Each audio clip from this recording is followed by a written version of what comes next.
Hello everyone, जय माता दी सभी को। कैसे हैं आप लोग? माता रानी की कृपा से स्वस्थ होंगे, यही उम्मीद है। माता रानी आप लोगों पर हमेशा कृपा दृष्टि बनाए रखे।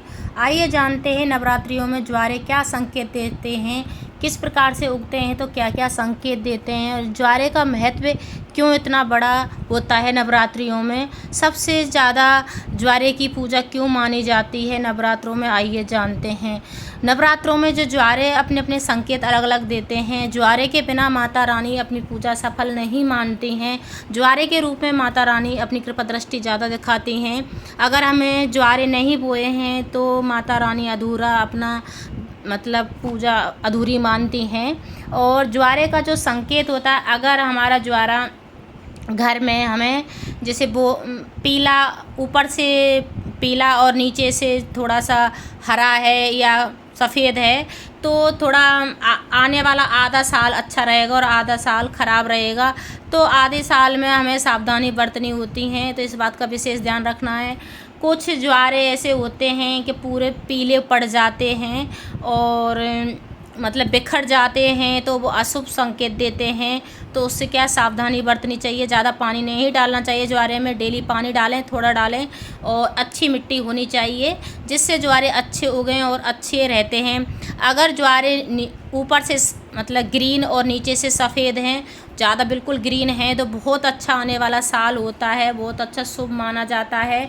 और बहुत ऐसे ज्वारे अपना संकेत दिखा देते हैं कि ये साल कैसी होगी, क्या होगा, क्या अच्छा है, क्या नहीं है। और जैसे ज्वारे के रूप में माता रानी उनमें प्रवेश रहती हैं, तो वो अपनी सखियों के साथ नृत्य करती हैं। ज्वारा अपनी जैसे हमारे भविष्य को दर्शाता है, कैसा क्या होने वाला है, हमारे भविष्य में क्या नहीं होने वाला है, क्या संकेत देते हैं ज्वारे। तो आधा हरा आधा पीला शुरुआत में अच्छा है, तो फिर भी आधा साल अच्छा रहेगा, आधा ख़राब रहेगा। तो इसमें सावधानियां बरतने वाली बातें होती हैं, घबराने वाली बात नहीं है। और कुछ ज्वारे ऐसे होते हैं कि पूरी तरह से हरे होते हैं और कुछ सफ़ेद होते हैं, तो वो आने वाले साल में अच्छे माने जाते हैं, बहुत अच्छे माने जाते हैं। वो साल हमारा बहुत शुभ रहता है।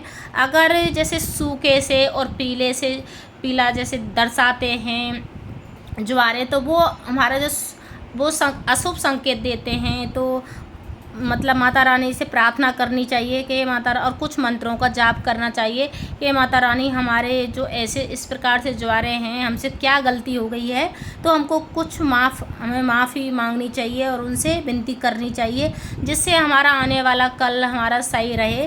वैसे घबराने वाली बात नहीं है, मंत्रों से भी बहुत कुछ हो जाता है। कुछ मिट्टी की खराबी से भी जो ज्वारे उगते नहीं हैं। अगर हमारे ज्वारे 2 या 3 दिन में उग जाते हैं, बहुत अच्छा संकेत माना जाता है। अगर ज्वारे हमारे लेट उगते हैं तो अशुभ संकेत माना जाता है।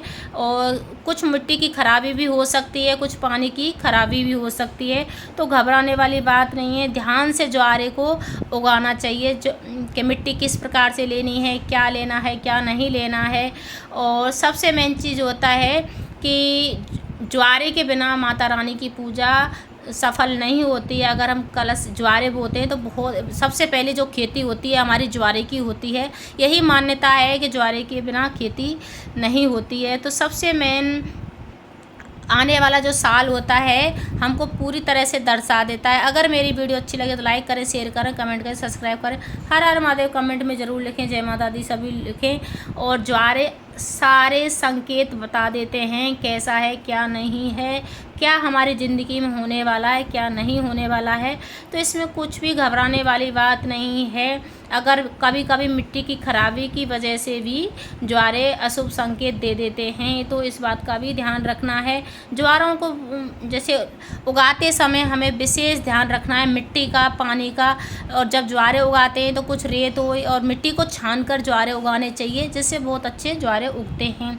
और थोड़ा थोड़ा अच्छे से पानी डालना चाहिए। ज़्यादा पानी डालने से भी फफूंदा लग जाता है, पीले जौ पड़ जाते हैं, तो इस बात का भी ध्यान रखना है। अगर ज्वारे अच्छे बोने हैं तो कम पानी डालें और अच्छे से डालना है जब बिल्कुल हरे भरे ज्वारे उगते हैं। और कुछ ज्वारों जब माता रानी का जब विसर्जन करते हैं तो जो ज्वारे हमको हटाने होते हैं तो वो जो बचे हुए ज्वारे तिजोरी में रखने चाहिए, कानों के पीछे लगाने चाहिए। और जो बस ज़्यादा ज्वारे बच जाते हैं तो किसी गाय को खिला दें। अगर गाय को नहीं खिला सकते हैं तो किसी गमले में डाल सकते हैं ज्वारों को। तो इस प्रकार से किया जाता है ज्वारों का बहुत बड़ा महत्व होता है हमारी ज़िंदगी में। अगर मेरी वीडियो अच्छी लगे तो लाइक करें, शेयर करें, कमेंट करें, सब्सक्राइब करें और जय माता दी सभी लिखें। जय माता दी सभी को।